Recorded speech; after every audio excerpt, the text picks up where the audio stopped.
What's going on, guys? Welcome back to my channel.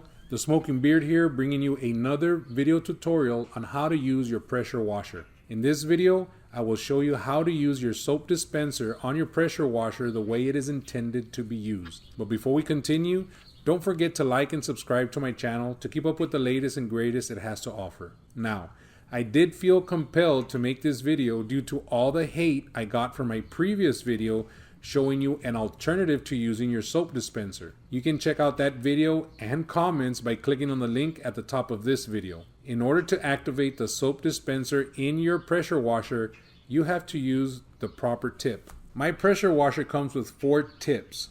Depending on how strong you want the water to come out of your nozzle, you would select the appropriate tip for it. The 0-degree tip is the strongest. The 15-degree tip is the most commonly used one for washing cars, sidewalks, fences, and so on.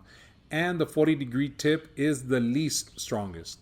And finally, you have your soap tip. On mine, the soap tip is this black one. To activate the soap reservoir, you have to use the soap tip. Once you switch out the tip to any of the other ones, the soap dispenser stops dispensing and only water will start coming out. It does work, but not to my expectations. This is why I recommend using a foam cannon, especially if you're using it to wash cars. You will get a ton more foam out of it than using the soap dispenser provided by the pressure washer.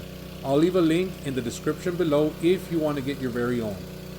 I am an affiliate with companies like Amazon and Walmart, and ordering through these links does help support my channel. Thank you for watching, and I'll catch you guys on the flip side.